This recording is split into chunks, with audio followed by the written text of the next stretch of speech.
ദൈവനാമം മഹത്വപ്പെടുമാറാകട്ടെ. പ്രിയപ്പെട്ടവരെ, ഇന്ന് കർത്തൃമേശയോടുമുള്ള ബന്ധത്തിൽ നമ്മൾ ഈ കാര്യങ്ങളെക്കുറിച്ച് കാണുമ്പോൾ നമ്മുടെ ജീവിതത്തിൽ നമുക്കെല്ലാം നമ്മളെ ഈ ലോകത്തിൽ ദൈവം ആക്കിയിരിക്കുമ്പോൾ അവിടെ ദൈവം നമ്മുടെ ജീവിതത്തിനൊരു പരിധി വെച്ചിട്ടുണ്ട്. ആ പരിധി നമ്മൾ പൂർണ്ണമായിട്ട് ദൈവഹിതപ്രകാരം ഓടി തികയ്ക്കുമ്പോഴാണ് നമ്മൾ ഓട്ടം തികച്ചു എന്ന് പറയാൻ കഴിയുന്നത്. നമ്മൾ ആ പ്രയോഗം അപ്പോസ്തലനായ പൗലോസിന്റെ അവസാന ലേഖനത്തിലാണല്ലോ കാണുന്നത്. 2 തീമോഥെയോസ് 4 അധ്യായത്തിന്റെ 7 വാക്യത്തില്, ഞാൻ നല്ല പോർ പൊരുതു, ഓട്ടം തികച്ചു, വിശ്വാസം കാത്തു, ഇനി ജീവന്റെ കിരീടം എനിക്കായി വെച്ചിരിക്കുന്നു എന്ന് പ്രിയ വിശ്വാസത്തിൽ നിജപുത്രനായ തന്റെ പ്രിയ ശിഷ്യൻ തീമോഥെയോസിനോട് വളരെ പ്രാഗൽഭ്യത്തോടെ പൗലോസ് പറയുക. പൗലോസ് എന്താ പറയുന്നത്? ഞാൻ ഓട്ടം തികച്ചു എന്നാ പറയുന്നത്, ഞാൻ ഓടി തീർത്തു. നമ്മൾ എബ്രായർക്ക് എഴുതിയ ലേഖനം 12 അധ്യായത്തില് അതിന്റെ 1 വാക്യവും നമുക്ക് വളരെ പരിചിതമായ വാക്യമാണ്. അവിടെയും നമ്മൾ കർത്താവിനെ നോക്കിക്കൊണ്ട് നമ്മുടെ ഓട്ടം സ്ഥിരതയോടെ ഓടണം. ഓടുക മാത്രമല്ല, ഓട്ടം അത് പൂർത്തിയാക്കുകയും വേണം എന്നുള്ളത് അവിടെ നിന്ന് നമുക്ക് വ്യക്തമാണല്ലോ. അപ്പൊ പ്രിയപ്പെട്ടവര്, നമ്മളൊരു ഓട്ടക്കളത്തിൽ നിൽക്കുമ്പോൾ നമ്മൾ ഓട്ടം തികയ്ക്കുന്നത് എങ്ങനെയാ, അതിനെക്കുറിച്ച് പലർക്കും വേണ്ടത്ര ഒരു ധാരണയില്ല. കഴിഞ്ഞ ദിവസം ഞാൻ കടന്നുപോയ ഒരു ശവസംസ്കാരത്തില് താരതമ്യേന പ്രായക്കുറവുള്ള ഒരാളാണ് തൻ്റെ ജീവിതം അവിടെ ഒരു സുപ്രഭാതമല്ല, അതിന് അങ്ങനെ പറയാൻ വിശേഷിപ്പിക്കുന്നത് ശരിയല്ലല്ലോ, ഒരു മരണം നടന്ന ദിവസം. ഏതായാലും ആ ഒരു ദൈവം നിശ്ചയിച്ച ഒരു സമയത്ത് പെട്ടെന്നത് തീർന്നു. അങ്ങനെ വരുമ്പോ ചെറുപ്രായത്തിൽ ഒരു 10, 30, 35 വയസ്സുള്ളപ്പോൾ ഒരാളുടെ ജീവിതം അവസാനിച്ചാൽ പലരും കരുതുന്നത് അയാൾ ഓട്ടം തികച്ചില്ല എന്നാ. 10, 100 വയസ്സ് വരെ ജീവിക്കാവുന്നിടത്ത് 10, അല്ലെങ്കിൽ ദൈവവചനത്തിൽ പറയുന്ന 70, ഏറെ ആയാൽ 80 എന്ന് പറയുന്നിടത്ത് 35 വയസ്സിൽ ഒരാളുടെ ജീവിതം പൂർത്തിയായെങ്കിൽ അയാളെ ദൈവം വിളിച്ചാൽ, അയാൾ നിത്യതയിലേക്ക് കടന്നുപോയാൽ അയാളുടെ ഓട്ടം പൂർണ്ണമായില്ല എന്നുള്ള നിലയിൽ ചിലർ ചിന്തിക്കാറുണ്ട്. അങ്ങനെയല്ല പ്രിയപ്പെട്ടവര്. നമുക്ക് ദൈവം വെച്ചിരിക്കുന്ന ആയുസിൽ, അത് ഈ ചെറിയ ആയുസാണെങ്കിൽ ഒരു 35 വർഷമാണെങ്കിൽ പോലും, അത് ദൈവത്തിനായിട്ട് സമ്പൂർണമായിട്ട് അവസാന നിമിഷം വരെ ഓടാൻ കഴിഞ്ഞാൽ 35 വയസ്സിലാണെങ്കിലും ഓട്ടം പൂർത്തിയായി, ഓട്ടം തികച്ചു. അതേസമയം ഒരാൾ 100 വയസ്സ് വരെ ജീവിച്ചിരുന്നു, 75 വയസ്സ് വരെ കർത്താവിനെ പിൻപറ്റി, അത് കഴിഞ്ഞ് പിന്മാറ്റത്തിൽ പോയി, അല്ലെങ്കിൽ ആ നിലയിൽ മുന്നോട്ട് നിൽക്കാതെ താനെ 100 വയസ്സ് വരെ ജീവിച്ചാലും ഓട്ടം പൂർത്തിയാക്കി എന്ന് പറയാനായിട്ട് കഴിയില്ല. അപ്പൊ എന്താ നമുക്ക് ഓട്ടം പൂർത്തിയാക്കുക എന്ന് പറഞ്ഞാൽ നമ്മൾ എന്താ ഉദ്ദേശിക്കുന്നത്? ദൈവം നമുക്ക് തന്നിട്ടുള്ള ആ ആയുസ്സിൽ, ദൈവം നമുക്ക് തന്ന ബോധ്യം അനുസരിച്ച് നമ്മൾ അവസാന നിമിഷം വരെയും ദൈവത്തോട് ചേർന്ന് നിൽക്കുമെങ്കിൽ, അത് കുറച്ച് വർഷങ്ങളെ ഉള്ളെങ്കിലും കൂടുതൽ വർഷങ്ങളുണ്ടെങ്കിലും നമ്മൾ ഓട്ടം പൂർത്തിയാക്കി എന്ന് പറയാനായിട്ട് കഴിയും.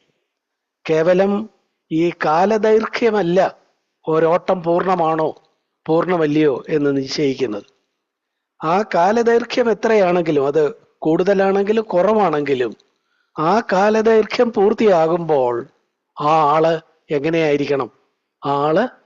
ദൈവം ആ ആളിന് ആ ജീവിതത്തിൽ ചെയ്യാൻ വെച്ചിട്ടുള്ള കാര്യങ്ങൾ പൂർത്തിയാക്കിക്കൊണ്ട്, അത്രേ വെച്ചിട്ടുള്ളായിരിക്കാം, പക്ഷെ അത് പൂർത്തിയാക്കിക്കൊണ്ട് ദൈവത്തോട് ചേർന്ന് ഒരു ജീവിതം അവസാനം വരെ നിൽക്കണം. ഇത് നമുക്ക്, ഈ ഒരു ബോധ്യം നമുക്കൊരു വലിയ ഉത്തരവാദിത്വം നൽകുന്നുണ്ട്.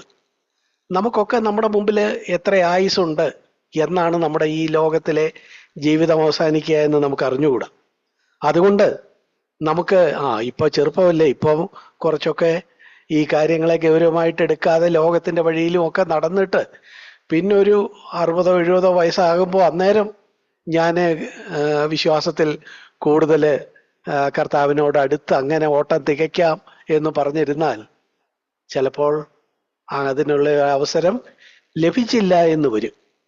നമുക്ക് നമ്മുടെ ജീവിതം എത്ര നാളുണ്ടെന്ന് ഒരു നിശ്ചയമില്ലാത്തത് കൊണ്ട് ജീവിതത്തിൽ ദൈവം തരുന്ന ഓരോ ദിവസവും ദൈവത്തോട് ചേർന്ന് നടക്കുന്ന, ദൈവം തരുന്ന ബോധ്യത്തിനനുസരിച്ച് ദൈവിക വഴികളിൽ നടക്കുകയും ദൈവത്തെ മുറുകെ പിടിക്കുകയും ചെയ്താൽ എപ്പോ നമ്മുടെ ജീവിതം അവസാനിച്ചാലും നമുക്ക് പറയാൻ കഴിയും, ഞാൻ ഓട്ടം തികച്ചു, ഞാൻ എൻ്റെ മുമ്പിൽ വെച്ചിരുന്ന പോര്. ഓരോരുത്തർക്കും ഓരോ പോരാണ്, ഓരോ പോർക്കളത്തിലാണ് ഓരോരുത്തർ നിൽക്കുന്നത്. നല്ല പോർ പൊരുതു എന്ന് പറയാനായിട്ട് കഴിയും. ഞാൻ പറഞ്ഞത് വ്യക്തമായി എന്ന് ഞാൻ കരുതട്ടെ. അത് നമ്മൾ ചെറുപ്പക്കാരായാലും പ്രായമുള്ളവരായാലും നമുക്ക് ഒരു ദിവസം പോലും അലസരായിട്ടിരിക്കാനായിട്ട് കഴിയില്ല. ചില ദൈവം നമുക്ക് തന്നിട്ടുള്ള ചില പ്രമാണങ്ങളെ നമ്മൾ മുറുകെ പിടിച്ച് അതിനായിട്ട് കമ്മിറ്റഡ് ആയിട്ട് നമ്മൾ നിൽക്കണം. ഈ കാര്യങ്ങളൊക്കെ നമുക്കറിയാവുന്നതാണ്. എങ്കിലും ഞാൻ വളരെ വേഗത്തിൽ ഒരു 5 കാര്യങ്ങൾ പറഞ്ഞ് ആ 5 കാര്യങ്ങളെ നമ്മൾ മുറുകെ പിടിക്കുന്നവരായിരിക്കണം. കാരണം അത് മുറുകെ പിടിച്ചാലേ നമ്മുടെ ഓട്ടം തികച്ചു എന്ന് നമുക്ക് അവസാന ശ്വാസത്തിൽ നമുക്ക് ആ നിലയിൽ ധൈര്യത്തോടെ പറയാൻ കഴിയുള്ളൂ. ഞാൻ നല്ല പോർ പൊരുതും എന്ന് പറയാൻ കഴിയുള്ളൂ. കാലദൈർഘ്യമല്ല പ്രശ്നം. നമ്മൾ എത്രത്തോളം ഹോൾ ഹാർട്ടഡ് ആയിരുന്നു അവസാന നിമിഷങ്ങളിൽ ആ നിലയിൽ ആയിരുന്നോ, ഇതൊക്കെയാണ് ഈ കാര്യത്തെ നിർണയിക്കുന്ന കാര്യങ്ങൾ. പ്രിയപ്പെട്ടവരെ, നമ്മുടെ ക്രിസ്തീയ ജീവിതത്തിൽ നമ്മൾ മുറുകെ പിടിക്കേണ്ട ഈ കാര്യങ്ങളെ നമുക്ക് വളരെ വേഗത്തിൽ നമുക്കിതെല്ലാം അറിയാവുന്ന കാര്യങ്ങളാണ്. എങ്കിൽ പോലും നമുക്ക് ഒന്ന് ശ്രദ്ധിക്കാം. ഒന്നാമത് ദൈവഭയം എന്ന് പറയുന്ന കാര്യമാണ്. ദൈവഭയം എന്ന കാര്യം പറഞ്ഞപ്പോൾ തന്നെ പെട്ടെന്ന് പല പ്രിയപ്പെട്ടവരും സദൃശ്യവാക്യത്തിലെ ആ വാക്യം ഓർത്തുപോയി. സദൃശ്യവാക്യം 1-ാം അധ്യായം 7-ാമത്തെ വാക്യത്തിലാണ് സദൃശ്യവാക്യകാരൻ ആദ്യമായിട്ട് പറയുന്നത്, യഹോവ ഭക്തി ജ്ഞാനത്തിന്റെ ആരംഭമാകുന്നു. മലയാളത്തിൽ യഹോവ ഭക്തി എന്ന് പറഞ്ഞാൽ ഇംഗ്ലീഷിൽ നമ്മൾ നോക്കുമ്പോൾ ഫിയർ ഓഫ് ഗോഡ്, ദൈവഭയം, യഹോവയോടുള്ള ഭയം, ദൈവത്തോടുള്ള ഭയം. ഈ ക്രിസ്തീയതയുടെ ഏറ്റവും അടിസ്ഥാനപരമായ ഒരു കാര്യം ദൈവഭയമാണ്. ദൈവഭയമാണ് ജ്ഞാനത്തിന്റെ ആരംഭം.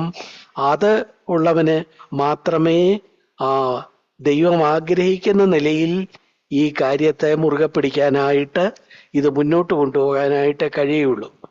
നമ്മൾ ദൈവഭയത്തെക്കുറിച്ച് എനിക്ക് തോന്നുന്നു സദൃശ്യവാക്യത്തിൽ ഒട്ടേറെ ഇടങ്ങളിൽ പറഞ്ഞിട്ടുണ്ട്. ഏതാണ്ട് 15 ഭാഗങ്ങളിൽ ദൈവഭയത്തിന്റെ പ്രത്യേകതകൾ ഏതാണ്ട് ഈ വാക്യം ആവർത്തിക്കുന്നത് പോലെ, നമ്മളിപ്പോൾ പറഞ്ഞ യഹോവ ഭക്തി ജ്ഞാനത്തിന്റെ ആരംഭമാകുന്നു എന്ന് പറഞ്ഞ ആ വാക്യത്തിന്റെ തുടർച്ച പോലെ ഏതാണ്ട് 15 വട്ടം സദൃശ്യവാക്യത്തിൽ തന്നെ ദൈവഭയത്തെക്കുറിച്ച് പറയുന്നുണ്ട്. അതുപോലെ തന്നെ 111-ാം സങ്കീർത്തനത്തിന്റെ 11-ാമത്തെ വാക്യം, 111-ാം സങ്കീർത്തനത്തിന്റെ 11-ാമത്തെ വാക്യവും യഹോവ ഭക്തി ജ്ഞാനത്തിന്റെ ആരംഭം, അവയെ ആചരിക്കുന്ന എല്ലാവർക്കും, ആ നിലയിൽ നമ്മൾ ഈ സദൃശ്യവാക്യത്തിൽ നമ്മൾ കണ്ട ആ വാക്യത്തിന്റെ ഒരു ആവർത്തനം പോലെ ഇതാ സങ്കീർത്തനക്കാരൻ 111-ാമത്തെ സങ്കീർത്തനം അതിന്റെ 11-ാമത്തെ വാക്യത്തിൽ അത് ആവർത്തിക്കുന്നു. യഹോവ ഭക്തി ജ്ഞാനത്തിന്റെ ആരംഭമാകുന്നു, അവയെ ആചരിക്കുന്ന എല്ലാവർക്കും നല്ല ബുദ്ധിയുണ്ട് എന്ന് പറഞ്ഞിരിക്കുന്നു. ഞാൻ നേരത്തെയും ഇത് പറഞ്ഞിട്ടുണ്ടെന്ന് തോന്നുന്നു. ഇത് ഓർത്തിരിക്കാൻ ഒരു എളുപ്പ വഴിയുണ്ട്. സങ്കീർത്തനം എന്ന് ഓർത്താൽ 5:1 എന്ന് ഓർത്താൽ മതി. 111-ന്റെ 11. കുഞ്ഞുങ്ങളെ അവ നോക്കുക. സദൃശ്യവാക്യകാരൻ ദൈവത്തെ ഭയപ്പെടുന്നതിനെ കുറിച്ച് പറഞ്ഞിട്ടുണ്ട്. സങ്കീർത്തനക്കാരൻ ദൈവത്തെ ഭയപ്പെടുന്നതിനെ കുറിച്ച് പറഞ്ഞിട്ടുണ്ട്. നമുക്കറിയാവുന്ന പോലെ ഇയ്യോബ് തന്നെ കുറിച്ച് തന്നെ നമ്മൾ കാണുന്നത് അവിടെ അവന് ദൈവത്തെ ഭയപ്പെടുന്നവനായിരുന്നു ഇയ്യോബ്. അവനെ കുറിച്ച് രേഖപ്പെടുത്തിയിരിക്കുന്ന അങ്ങനാണ്. ദൈവം തന്നെ അവനെ അങ്ങനെ സർട്ടിഫൈ ചെയ്യുന്നു, ദൈവത്തെ ഭയപ്പെടുന്നവൻ. ദൈവം മാത്രമല്ല, പിശാചും ഒരിടത്ത് പറയുന്നുണ്ട് അവൻ ദൈവത്തെ ഭയപ്പെടുന്നത് വെറുതെയോ. അപ്പോ അവൻ ദൈവത്തെ ഭയപ്പെടുന്നു എന്നുള്ളതിന് പിശാചൻ സർട്ടിഫിക്കറ്റ് നൽകുന്നു.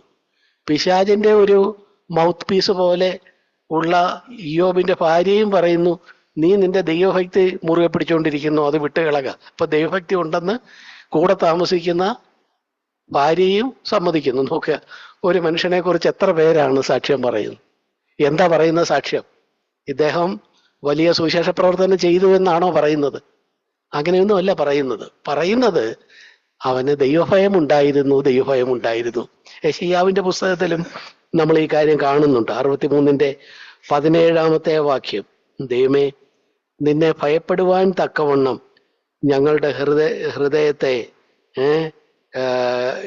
ഭയപ്പെടാതിരിക്കത്തക്കവണ്ണം. യെശയ്യാവ് ദൈവത്തോടൊരു സംശയം ചോദിക്കുക. ദൈവമേ, ഞങ്ങൾ ഇസ്രായേൽ മക്കള് ഇങ്ങനെയൊക്കെ പിന്മാറിപ്പോയ ആ ഒരു ഘട്ടത്തിൽ, അവരുടെ പിന്മാറ്റത്തെക്കുറിച്ചൊക്കെ പറഞ്ഞു വരുന്ന ഒരു ഘട്ടത്തിൽ പറയുക, ഞങ്ങള് ദൈവത്തെ ഭയപ്പെട്ട് നിന്നോടൊപ്പം നിൽക്കാതെ ദൈവത്തെ ഭയപ്പെടാതിരിക്കത്തക്കവണ്ണം ഞങ്ങളുടെ ഹൃദയത്തെ നീ കഠിനമാക്കിയത് എന്താ എന്ന് യെശയ്യാവ് ചോദിക്കുന്ന ആ വാക്യം. ചുരുക്കത്തിൽ നോക്കുക, നമ്മൾ പറഞ്ഞത് സങ്കീർത്തനക്കാരൻ ഇത് പറയുന്നുണ്ട്, ഞാൻ ശലോമോൻ ഇത് പറയുന്നുണ്ട്, ഇയ്യോബ് പറയുന്നുണ്ട്, യെശയ്യാവ് പറയുന്നുണ്ട്. ബൈബിളിൽ ഉടനീളം ദൈവഭയം എന്ന കാര്യം പറയുന്നുണ്ട്. അത് ജ്ഞാനത്തിന്റെ ആരംഭമാണ്. നമ്മുടെ ജീവിതത്തെ സംബന്ധിച്ചിടത്തോളം ഒരു ദൈവഭയം നമ്മളെ നമ്മുടെ ഓട്ടം തികയ്ക്കാനായിട്ട്, പൂർത്തിയാക്കാനായിട്ട്, ക്രിസ്തീയ ജീവിതം ദൈവം ആഗ്രഹിക്കുന്ന നിലയിൽ ഓടിത്തീർക്കാനായിട്ട് സഹായിക്കുന്ന ഒന്നാമത്തെ കാര്യമാണ്. ഇത് പറയുമ്പോൾ പലരും പറയും, ദൈവത്തെ ഭയപ്പെടുക എന്ന് പറഞ്ഞാൽ അതെന്താ, നമ്മൾ അങ്ങനെ അല്ലല്ലോ. ശരിയാണ്, വളരെ വേഗത്തിൽ ഞാൻ ആ കാര്യം ഇങ്ങനെ പറയാം. ദൈവഭയം എന്ന് പറയുമ്പോൾ നമ്മൾ ദൈവത്തെ ഭയപ്പെടുന്നത്, പ്രത്യേകിച്ചും പുതിയ നിയമവിശുദ്ധന്മാരായ നമ്മൾ കർത്താവുമായിട്ട് വ്യക്തിപരമായി ഒരു സ്നേഹബന്ധത്തിലേക്ക് കടന്നു വന്നിട്ടുള്ള നമ്മളെ അവിടുത്തെ പുത്രീപുത്രന്മാരാക്കി തീർത്തിരിക്കുന്നു. അവിടെ നമ്മുടെ സ്വർഗീയ പിതാവാണ് എന്ന് അവകാശപ്പെടുന്ന പുതിയ നിയമവിശുദ്ധന്മാരായ നമ്മളെ സംബന്ധിച്ചിടത്തോളം നമ്മൾ ദൈവത്തെ ഭയപ്പെടുന്നത് എന്താ?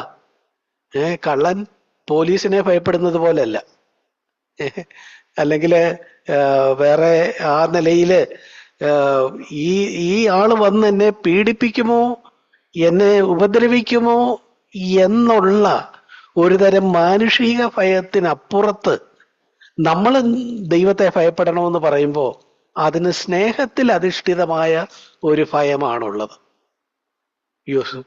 ഭയം എങ്ങനെയാ സ്നേഹത്തിൽ അധിഷ്ഠിതമാകുന്നത്? ഇത് കേൾക്കുമ്പോൾ ചിലർ ചോദിക്കും, ശരിയല്ലേ? സ്നേഹം ഒരു എക്സ്ട്രീമിൽ നിൽക്കുന്നു, ഭയം മറ്റൊരു എക്സ്ട്രീമിൽ നിൽക്കുന്നു. സ്നേഹമുള്ളിടത്ത് ഭയമില്ല എന്നും നമുക്ക് അറിയാം. പക്ഷെ അന്നേരമാണ് ഇവിടെ പറയുന്നത്, ഇതിൻ്റെ അകത്ത് നമുക്ക് ദൈവത്തോടുള്ള ഭയം സ്നേഹത്തിൽ പൊതിഞ്ഞതായിരിക്കണമെന്ന് പറയുമ്പോൾ എന്താ ഉദ്ദേശിക്കുന്നത്? വേഗത്തിൽ ഞാൻ ഇങ്ങനെ പറയാം. പ്രിയപ്പെട്ടവരെ, നമ്മളെ സ്നേഹിക്കുന്ന ഒരാൾ, നമ്മൾ വളരെ പ്രിയപ്പെടുന്ന സ്നേഹിക്കുന്ന ഒരാൾ, ആ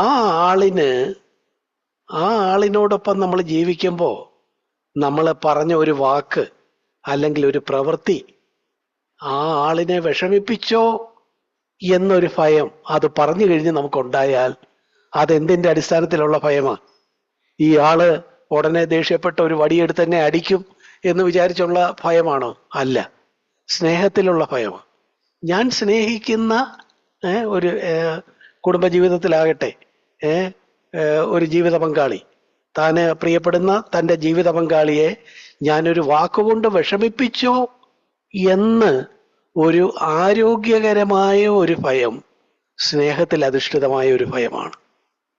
അല്ലാതെ ഈ വാക്ക് കേട്ടപ്പോ ജീവിത പങ്കാളി വന്ന് എന്നെ ഉപദ്രവിക്കുമെന്നോ വടിയെടുത്ത് എന്നെ തല്ലുമെന്നോ ഉള്ള ഒരു ശാരീരികമായ സാധാരണ നിലയിലുള്ള കള്ളൻ പോലീസിനെ പേടിക്കുന്നത് പോലുള്ള ഒരു ഭയമല്ലിത്.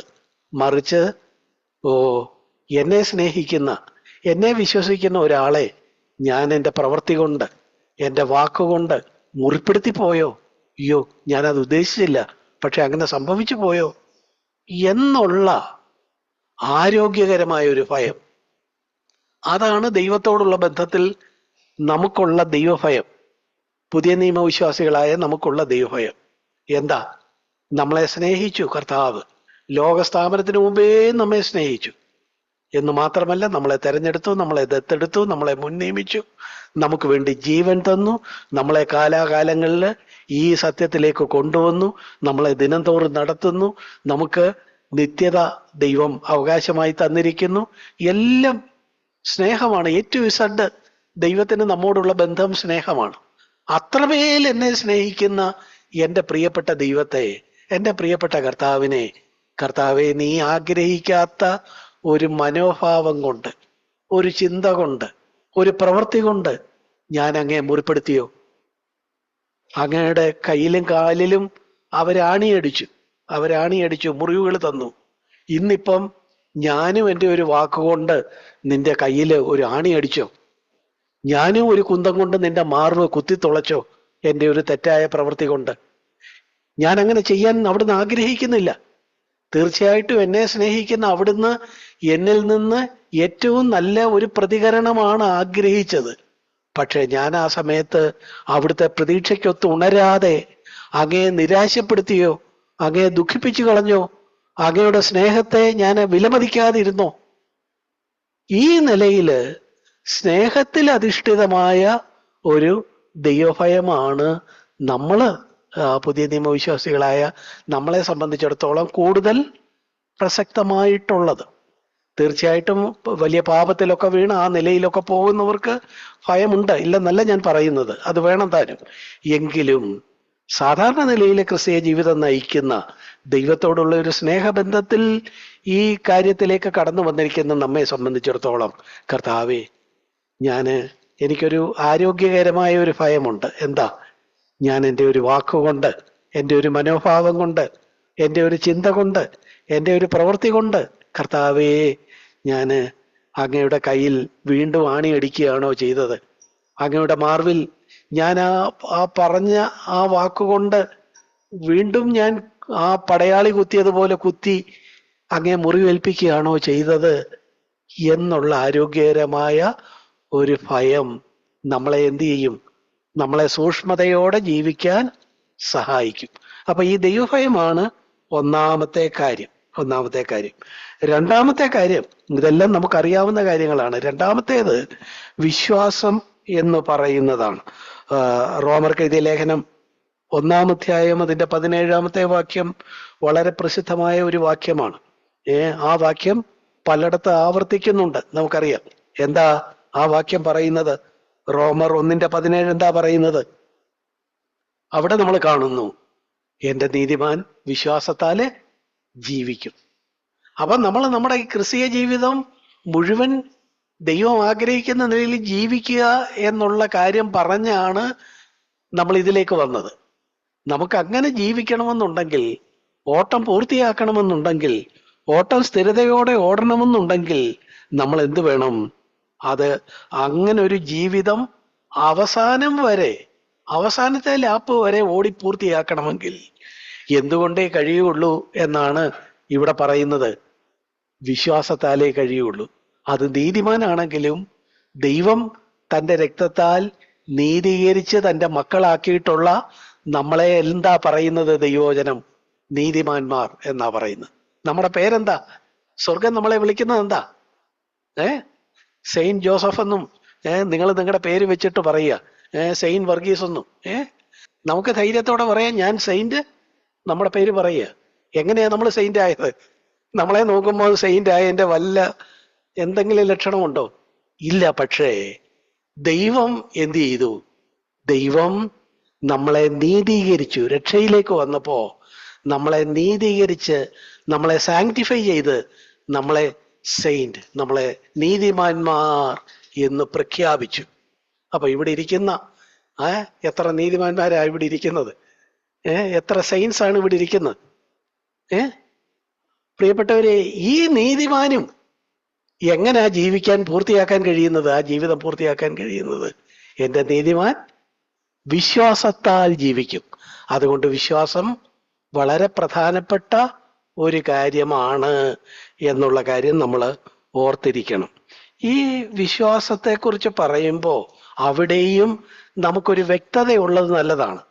ദൈവഭയത്തെക്കുറിച്ച് പറഞ്ഞപ്പോൾ ഞാൻ നമ്മൾ ആ ദൈവഭയത്തെ കാണേണ്ട കാര്യത്തെക്കുറിച്ച് പറഞ്ഞതുപോലെ വിശ്വാസത്തെക്കുറിച്ച് പറയുമ്പോഴും നമുക്ക് അതിനെക്കുറിച്ചൊരു വ്യക്തമായ ഒരു കാഴ്ചപ്പാടുണ്ടാകുന്നത് പല നിലയിലുള്ള കുറ്റബോധങ്ങളിൽ നിന്നും പല നിലയിലുള്ള നിരാശകളിൽ നിന്നും നമ്മളെ രക്ഷിക്കും. നമ്മൾ നോക്കുക, വിശ്വാസത്തെക്കുറിച്ച് തന്നെ യൂദായുടെ ലേഖനത്തിലെ ആ വാക്യം, യൂദാ ഒരൊറ്റ അധ്യായമേ ഉള്ളൂ, അതിൻ്റെ 24-ാമത്തെ വാക്യം നമുക്ക് അറിയാവുന്ന വാക്യമാണ്. അവിടെ എന്താ പറയുന്നത്?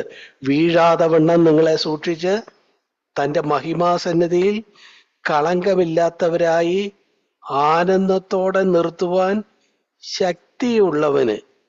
കണ്ടോ കണ്ടോ നമ്മൾ പറഞ്ഞത് എന്താ? ഓട്ടം പൂർത്തിയാക്കുന്നത് അവസാനം നിമിഷം വരെ ഈ നിലയിൽ നിൽക്കുന്നതിനെ കുറിച്ചാണ്. അതിൽ വിശ്വാസത്തിന്റെ പങ്കിനെ കുറിച്ചാണ് നമ്മൾ പറയുന്നത്. അത് ആ വിശ്വാസത്തെക്കുറിച്ച് പറയുമ്പോ നമ്മിലല്ല ഊന്നല്. അതാണ് ഞാൻ പറയാൻ വന്നത്. ഇവിടെ കണ്ടോ, ഈ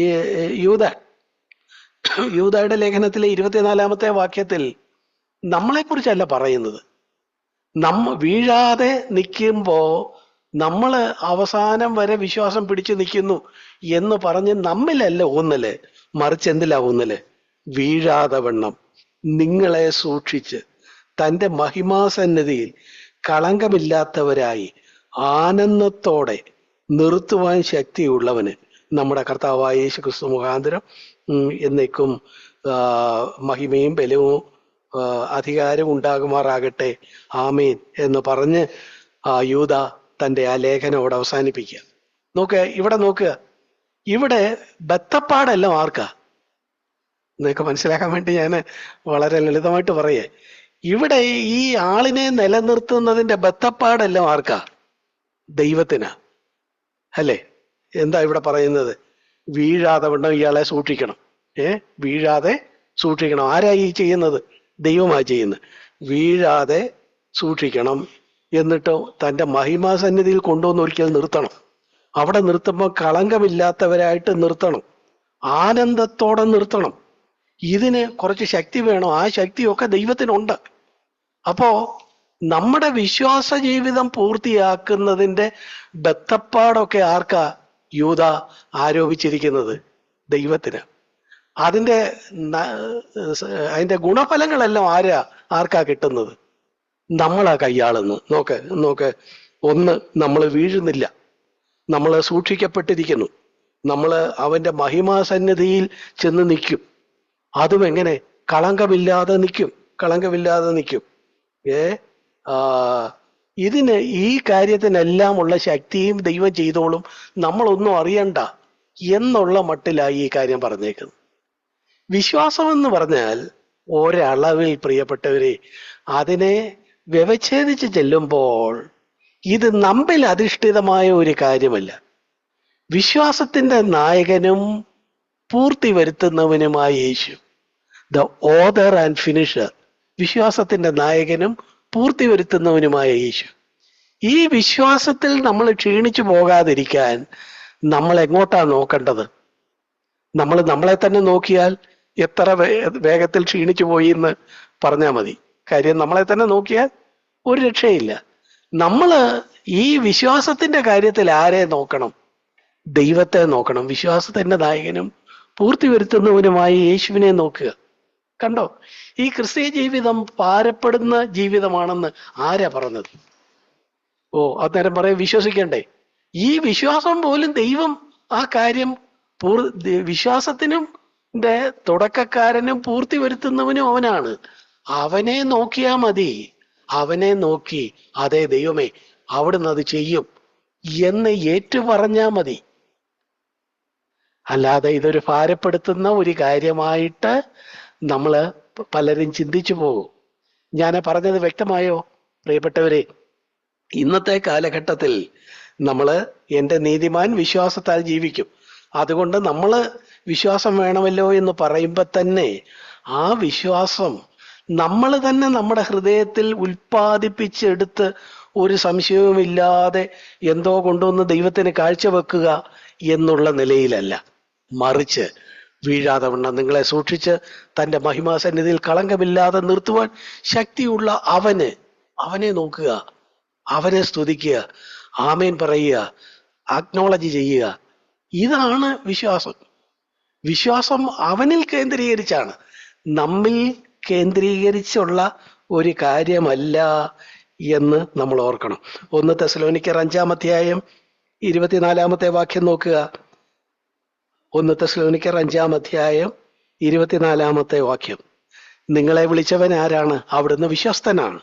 നിങ്ങളെ വിളിച്ചവൻ വിശ്വസ്തൻ, അവൻ അത് നിറവേറ്റും. എന്ന് വെച്ചാൽ നിങ്ങളെ വിളിച്ചത് എന്തിനാ? വിളിച്ചത് ഈ ലോകത്തിൽ നിന്ന് വിളിച്ചിറക്കി നിങ്ങളെ സ്വർഗത്തിൽ കൊണ്ടുപോകാമെന്ന് പറഞ്ഞ, നിത്യതയിൽ എത്തിക്കാമെന്ന് പറഞ്ഞ വിളിച്ചിറക്കിയത്.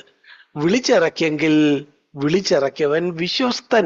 ആമേൻ, ആമേൻ പറയുക, ധൈര്യത്തോടെ പറയുക.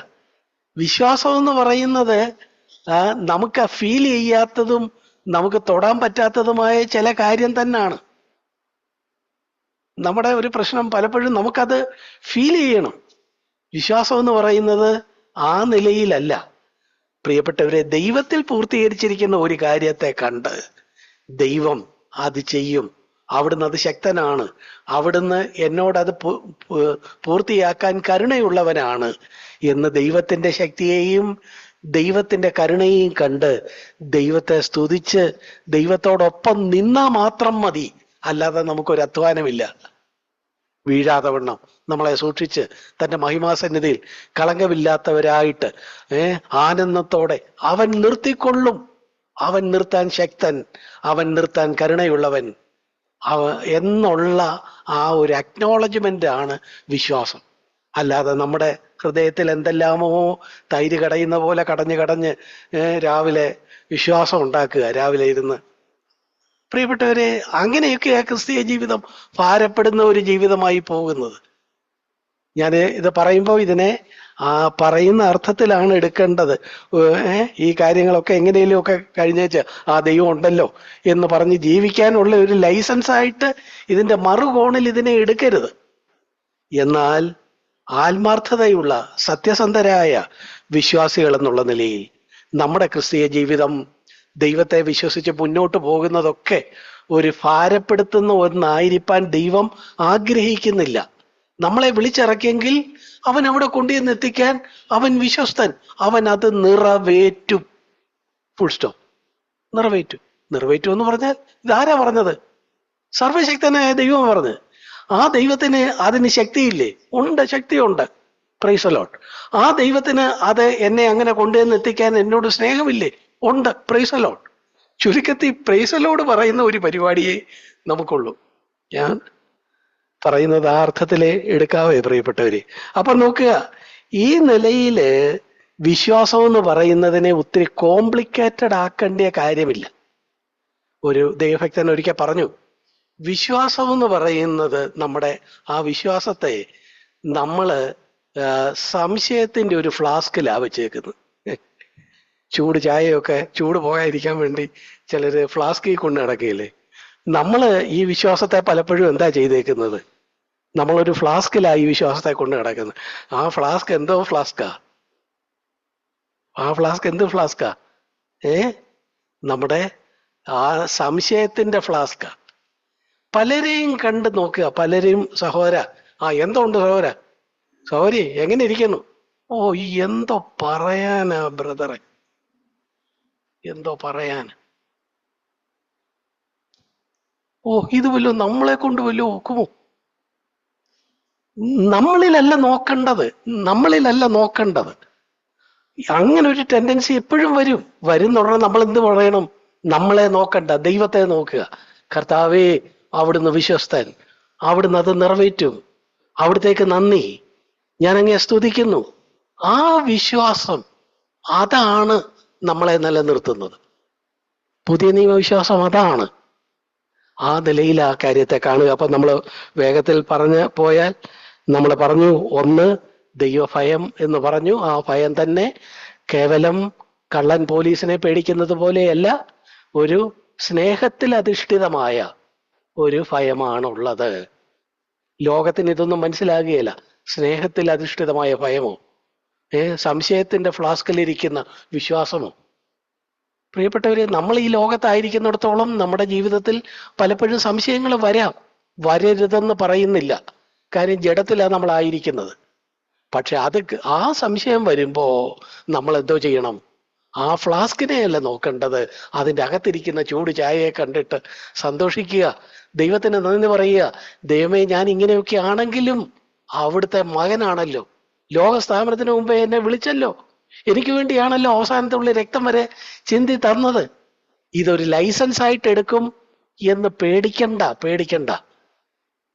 സത്യത്തില് നമ്മുടെ ക്രിസ്തീയ ജീവിതത്തെ ഈ ഭാരപ്പെടുത്തുന്ന ഒന്നാക്കി അതിന്റെ മുഴുവൻ ത്രില്ലും കളയാൻ ആഗ്രഹിക്കുന്ന ഒരാളുണ്ട്. ആരാ? പിശാച്. ആ ആളിന്റെ പക്ഷത്ത് ചേരണ്ട. നമ്മള് ദൈവവചനം നമുക്ക് തരുന്ന ഉറപ്പുകളെ മുറുകെ പിടിക്കുക, അതിനെ കൈയാളുക. അതാണ് ശരി. നമ്മുടെ തോന്നലല്ല ശരി. നമുക്ക് പലതും തോന്നും, സംശയത്തിന്റെ തോന്നലുകൾ വരും. അതല്ല ശരി, ഫ്ലാസ്ക് അല്ല ശരി, മറിച്ച് അതിൻ്റെ അകത്തിരിക്കുന്ന ചായയാണ് ശരി, ചൂട് ചായയാണ് ശരി. അപ്പോൾ നമുക്കിനിയും അതിനെക്കുറിച്ച് എത്രയോ പറയാനുണ്ട്. നമുക്ക് വളരെ വേഗത്തിൽ അടുത്ത കാര്യത്തിലേക്ക് പോകാം. മൂന്നാമത് നമ്മൾ അവസാന നിമിഷം വരെ പിടിക്കേണ്ട ഒരു കാര്യമെന്ന് പറയുന്നത് നമ്മുടെ താഴ്മയാണ്. താഴ്മ എന്ന് പറയുമ്പോൾ എന്താ? താഴ്മ എന്ന് പറയുമ്പോൾ നമ്മുടെ പെരുമാറ്റത്തിലൊക്കെ പ്രകടമാകുന്ന താഴ്മയെക്കുറിച്ചല്ല. അതിനപ്പുറത്ത് അതൊരു മനോഭാവമായിരിക്കണം. ആ മനോഭാവം എന്ന് പറഞ്ഞാൽ നമ്മുടെ ജഡം, ക്രിസ്തീയ ജീവിതത്തിൽ മുന്നോട്ട് പോകാൻ നമ്മുടെ ജഡം ബലഹീനമാണെന്ന് ഉള്ളിൽ നിന്ന് തന്നെ സമ്മതിക്കുന്ന ഒരു താഴ്മ. എന്ന് വെച്ചാൽ എന്താ? ദൈവം ഇങ്ങനൊക്കെ എന്നെ വിളിച്ചു, ഇങ്ങനൊക്കെ നിർത്തിയിട്ടുണ്ട്, എങ്കിലും ദൈവമേ, എനിക്കൊരു ജഡമുണ്ട്, ആ ജഡം ബലഹീനമാണ് എന്ന് സ്വയം സമ്മതിക്കുന്നതിൽ നിന്ന് നമുക്ക് ലഭ്യമാകുന്ന ഒരു താഴ്മയാണ് നമ്മൾ അവസാന നിമിഷം വരെ മുറുകെ പിടിക്കേണ്ടത്. ഈ താഴ്മയുണ്ടെങ്കിൽ നമ്മൾ എന്ത് ചെയ്യും? നമ്മൾ നമ്മുടെ വിശ്വാസത്തെയും നമ്മുടെ ജീവിതത്തെയും തകർത്ത് കളയുന്ന പലതിനെയും വിട്ടോടും. ഒരു വശത്ത് വിട്ടോടുക എന്ന് പറയുമ്പോൾ എത്രയോ വാക്യങ്ങൾ നമ്മൾ പുതിയ നിയമത്തിൽ അതിനെ കാണുന്നുണ്ട്. 1 കൊരിന്ത്യർ 6:18, 1 കൊരിന്ത്യർ 6 അതിൻ്റെ 18 വാക്യത്തിൽ നമ്മൾ ഇങ്ങനെ ആണ് കാണുന്നത്: ദുർനടപ്പ് വിട്ട് ഓടുവീൻ. നമ്മൾ എന്തുകൊണ്ടാ അങ്ങനൊരു ദുർനടപ്പിന് സാധ്യതയുള്ള ഒരു സ്ഥലത്ത് നമ്മൾ ചുറ്റിപ്പറ്റി നിൽക്കാതെ എത്രയും വേഗം സ്ഥലം കാലിയാക്കേണ്ടി വരുന്നത് എന്തുകൊണ്ടാ? അല്ലെ, അവിടുന്ന് വിട്ടോടണമെന്ന് പറഞ്ഞിരിക്കുന്നത് എന്തുകൊണ്ടാ? പ്രിയപ്പെട്ടവരെ, നമുക്കറിയാം, നമ്മുടെ ജഡം ബലഹീനമാണ്. അത് സമ്മതിക്കുന്ന ഒരു താഴ്മ നമ്മുടെ ഹൃദയത്തിൽ ഉണ്ട് താനും. അതുകൊണ്ട് നമ്മൾ ഈ നിലയിലുള്ള സാഹചര്യം വിട്ടു മാറിപ്പോകും. അതുകൊണ്ടാണ് ചില കൂട്ടുകാരുടെ കൂടെ അവർ വിളിക്കുമ്പോഴും അവരുടെ കൂടെ ഇരുന്ന് വർത്തമാനം പറയാം, ഞങ്ങൾ വേറൊന്നും ചെയ്യുന്നില്ലല്ലോ, നീ ഞങ്ങളുടെ കൂടി ചിലനങ്ങ് ഇരിക്ക് എന്നൊക്കെ പറഞ്ഞ് വിളിക്കുമ്പോൾ ചില രംഗത്തു നിന്ന് നമ്മൾ ഓടിപ്പോകുന്നതിന് കാരണം എന്താ? നമുക്കൊരു താഴ്മയുണ്ട്. എന്ന് വെച്ചാൽ എൻ്റെ ജഡം ബലഹീനമാണ്, അത് എനിക്ക് തന്നെ അറിയാം. അല്ലാതെ ഞാൻ ഇത്ര വർഷമായിട്ട് ദൈവസഭയിൽ നിൽക്കുന്നു, അതുകൊണ്ട് എനിക്ക് അങ്ങനെ ബലഹീനതയൊന്നുമില്ല, ഞാൻ വളരെ വിശ്വാസത്തിൽ ശക്തനാണ് എന്നൊക്കെയുള്ള ഒരു താഴ്മയില്ലായ്മയല്ല. കണ്ടോ, മറുവശത്ത് ഒരു താഴ്മയുണ്ട്. ഈ താഴ്മയുള്ളത് കൊണ്ട് നമ്മൾ ചില രംഗങ്ങൾ വിട്ടോടും എന്ന് നമ്മൾ ഇവിടെ കാണുന്നു. അതുപോലെ 1 കൊരിന്ത്യർ 10:14 വാക്യം, അവിടെ എന്താ കാണുന്നത്? വിഗ്രഹാരാധന വിട്ടോടുവീൻ. വിഗ്രഹാരാധന എന്ന് പറയുമ്പോൾ എന്തെങ്കിലും ഒരു ബിംബത്തെയോ ഒരു കളിമണ്ണ് കൊണ്ടുണ്ടാക്കിയ ഒരു രൂപത്തെയോ നമസ്കരിക്കുന്നതല്ല. അത് മാത്രമല്ല, മറിച്ച് എന്താ? പണത്തോടുള്ള സ്നേഹം, അല്ലെങ്കിൽ ചില പൊസിഷൻസിനോടുള്ള നമ്മുടെ ആഗ്രഹം, അതൊക്കെ നമുക്ക് വിഗ്രഹമായിട്ട് വരാം. ആ വിഗ്രഹത്തിനൊരു നിർവചനം പറഞ്ഞാൽ അതിങ്ങനെയാണ്: ദൈവത്തെക്കാൾ കവിഞ്ഞ് നമ്മൾ വിലമതിക്കുന്നത് എന്തും വിഗ്രഹമാണ്. നമ്മുടെ വീട്ടിലുള്ളവർ നമുക്ക് വിഗ്രഹമാകാം. നമുക്ക് ദൈവം തന്നിട്ടുള്ള ഒരു ശുശ്രൂഷ തന്നെ, ഇവിടെ കയറി നിന്ന് സംസാരിക്കുന്ന ഒരു ശുശ്രൂഷയാ കഴിഞ്ഞ ഇത്ര നാളായിട്ട് ചെയ്തുകൊണ്ടിരിക്കുന്നത്. ദൈവം പറയാ നാളെ അത് വേണ്ട എന്ന് പറഞ്ഞാൽ അല്ലല്ല, ദൈവത്തെക്കാൾ കവിഞ്ഞതല്ല ശുശ്രൂഷ പോലും. കണ്ടോ, വിഗ്രഹാരാധന എത്ര സട്ടിൽ വേയിലാണ് നമ്മളെ കീഴടക്കുക. അതുകൊണ്ട് വിഗ്രഹാരാധന എന്ന് കേൾക്കുമ്പോൾ അതേതോ ജാതികൾക്കുള്ള ഒരു കാര്യമാണ്, നമ്മളെ സംബന്ധിക്കുന്നതല്ല എന്ന് വിചാരിക്കല്ലേ. ഇത് നമ്മളെയും കീഴ്പ്പെടുത്തുന്ന ചില മനോഭാവങ്ങളാണ്. അങ്ങനെ ദൈവത്തെക്കാൾ കവിഞ്ഞ് പ്രാധാന്യം കൊടുക്കാവുന്ന കാര്യങ്ങൾ. സ്വന്തം കുഞ്ഞുങ്ങള് ചിലർക്ക് വിഗ്രഹങ്ങളാകാം, ജീവിത പങ്കാളി ചിലർക്ക് വിഗ്രഹമാകാം, പണം ചിലർക്ക് വിഗ്രഹമാകാം, ജോലി ചിലർക്ക് വിഗ്രഹമാകാം, സഭയില് ഉള്ള എന്തെങ്കിലും ഒരു സ്ഥാനം അത് ഒരു വിഗ്രഹമാകാം. പ്രിയപ്പെട്ടവരെ, ഈ നിലയിൽ ദൈവത്തെക്കാൾ കവിഞ്ഞ് അതിനൊന്നും പ്രാധാന്യം കൊടുക്കാതിരിക്കുക, വിഗ്രഹാരാധന വിട്ടോടുക. ഈ വിട്ടോടുന്നത് എന്തുകൊണ്ടാ?